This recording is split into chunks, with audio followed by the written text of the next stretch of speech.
अस्सलाम वालेकुम, मैं हूं सैयद ज़िशान अजीज़। इंजीनियर मोहम्मद अली मिर्ज़ा की जहलम में एकेडमी के बाहर फायरिंग हुई है और ये फायरिंग इंजीनियर मोहम्मद अली मिर्ज़ा साहब की एकेडमी के ऊपर की गई है। अब ये जो फायरिंग है, मेरी उनके जो अबरार साहब हैं, मेरी उनसे बात हुई और मैंने उनसे तफसीलात ली तो उन्होंने मुझे ये बताया कि 10 बज के लगभग कुछ 40 मिनट के ऊपर एक लड़का जो है वो आता है जिसकी उम्र 18, 20, 21 साल के दरमियान में है। वो यंग एज है उस लड़के की, और वो लड़का आता है और एकेडमी के बिल्कुल सामने उनके एक जो है वो रोड के दूसरी तरफ ग्रीन बेल्ट है और वहाँ पर एक पुरानी कोठी भी है और उसकी चार दीवारी वहाँ पर है। मैं खुद भी उस अकेडमी के बाहर गया हुआ हूँ, तो वो दीवार सी है एक। उन्होंने कहा जी वो वहाँ पर आता है और वहाँ पर आकर जो ग्रीन बेल्ट है उसके ऊपर लेट जाता है, और ग्रीन बेल्ट के ऊपर लेटने के बाद वो जो अकेडमी का दरवाज़ा है उसके ऊपर अंधाधुंध फायरिंग कर देता है। और उन्होंने मुझे ये बताया कि उसने पहले एक ब्रस्ट मारा और फिर पिस्टल भी उसके पास था। उसके पास दो वेपन थे। मैंने उनसे ये भी पूछा, मैंने कहा पिस्टल से तो ब्रस्ट मुश्किल है, तो उन्होंने कहा नहीं, हमें ये लगता है कि दो उसके पास वेपन्स थे। एक उसने पहले जो है वो ब्रस्ट मारा है, गोलियों की बौछार की है, और उसके बाद जो है वो उसने पिस्टल से भी फायरिंग की है। अब ये जो उसने अंधाधुंध फायरिंग की, ये उसने जो अकेडमी का उनका दरवाज़ा है उसके ऊपर की है। और इसमें एक जो पुलिस वाले भाई हैं, उनके पाँव के अंदर गोली लगी है और वो बड़े शदीद जख्मी है और उनकी पाँव की जो हड्डी है वो भी उसके अंदर मुतासर हुई है। अब ये जो इंजीनियर मोहम्मद अली मिर्ज़ा साहब की एकेडमी है, इसका जो दरवाज़ा है उसके बाहर इतवार वाले दिन हमेशा सिक्योरिटी मौजूद होती है, पुलिस की जो नफरी है वहाँ पर मौजूद होती है वहाँ पर। और अब जो है वो अबरार साहब जो है वो बता रहे थे कि छत के ऊपर भी जो हमारी जो है वो सिक्योरिटी नफरी हमारी मौजूद होती है इंजीनियर साहब को प्रोटेक्ट करने के लिए। अब इससे पहले भी इंजीनियर जो मोहम्मद अली मिर्ज़ा साहब हैं, इनके ऊपर काफ़ी दफ़ा हमले हो चुके हैं। फरवरी के अंदर अभी ये चंद माह पहले उनके ऊपर एक हमला होता है जिसमें एक कोई शख्स आता है, उनसे तस्वीर बनवाने की जो है वो कोशिश करता है और फिर उनके ऊपर हमला आवर हो जाता है वो। और वो भी काफ़ी खबरें चली थी, उसमें भी इंजीनियर साहब को अल्लाह ताला ने बहिफाजत बचा लिया था। फिर 2021 के अंदर भी इंजीनियर साहब के ऊपर हमला हो चुका है। अब इंजीनियर साहब के ऊपर मल्टीपल अटैक्स हो चुके हैं और ये उनकी जान को मल्टीपल टाइम जो है वो खतरा हो चुका है।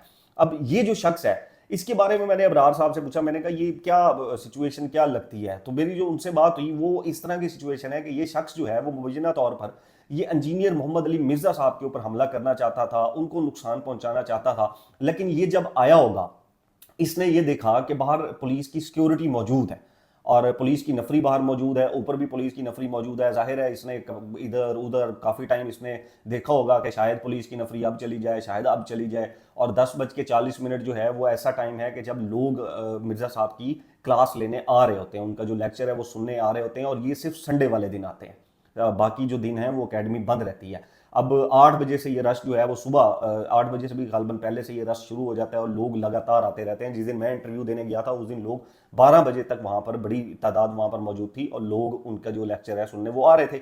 अब हो सकता है कि वो जो लड़का है उसने इंतज़ार किया हो कि शायद ये नफरी चली जाए, शायद ये पुलिस वाले कहीं आगे पीछे हो जाएं तो मुझे रास्ता मिल जाए अंदर घुसने का और मैं दरवाजे से एंटर होकर ऊपर पहुंच जाऊं। लेकिन ऐसा हुआ नहीं, पुलिस की वहां पर सिक्योरिटी काफ़ी सख्त थी। वो पुलिस वाले इधर उधर नहीं हुए। अगर खुदा ना खास्ता वो पुलिस वाले इधर उधर हो जाते तो फिर ये जो हमला आवर है ये फिर सीधा ऊपर पहुंच जाता और कोई जो है वो जानी नुकसान हो जाता, इंजीनियर साहब तक ये ना भी पहुंच पाता। तो फिर जाहिर सी बात है, जिस तरह इसने बाहर दरवाजे के ऊपर अंधाधुंध फायरिंग की है, ये अंदर भी अंधाधुंध फायरिंग करता है और अंदर बहुत लोग मौजूद होते हैं और वो एक जिम्मे गफीर होता है। अंदर जो उनका एक हॉल है ना, वो लोगों से भरा हुआ होता है, वहां पर बैठने की भी जगह नहीं होती। तो वहां पर भी ये शख्स वहां पर अगर ये पहुंच जाता तो ये बड़ा इसने जो है वो नुकसान कर देना था। बहरहाल इंजीनियर साहब के बारे में मेरी जो बात हुई उनसे, उन्होंने बताया कि वो बखैरियत हैं और वो ठीक हैं और अल्लाह ताला इंजीनियर साहब को जो है वो ठीक रखे। लेकिन ये अब हमारी जो सोसाइटी है उसके अंदर शिद्दत पसंदी बहुत बढ़ती जा रही है।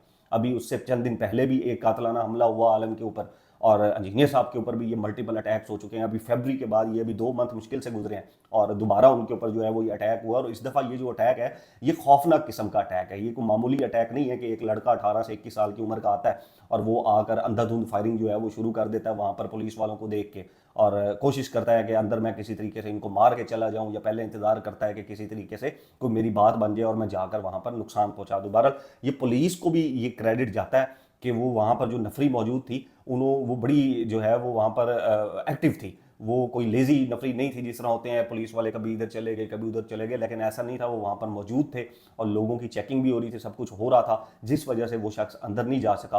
और आज पाकिस्तान के अंदर जो है वो जेलम की तरफ से कोई बड़ा सानिया होने से बच गया और इसका क्रेडिट बिलाशुबा पुलिस को जाता है। और इंजीनियर साहब की भी जो है वो अल्लाह ताला ने उम्र जो है वो लंबी रखी है। अल्लाह ताला उनको मज़ीद उनकी लंबी जो है वो उम्र रखे और उनको जो है वो हिफाजत रखे। ये एक इंसिडेंट हुआ है जो मैंने आपके सामने रख दिया। इसकी मज़ीद तफसीलात अभी आएंगी कि वो लड़का कौन था। अबरार साहब कहते हैं कि शक्ल से कोई अफ़गानी टाइप का वो लग रहा था, और बाकी तो अभी पुलिस जो है वो तफ्तीश करेगी इसके ऊपर, और फिर मामला जो है वो सामने आ जाएंगे कि ये आखिर है कौन, कहाँ से ये आया था, किसने इसको भेजा था, और इसके पर कौन कौन से इसके पास जो है वो वेपन थे। बहरहाल जी, अब तक के लिए इतना ही। नेक्स्ट व्लॉग तक अपना अपने इस चैनल का ख्याल रखिएगा। अल्लाह हाफिज़।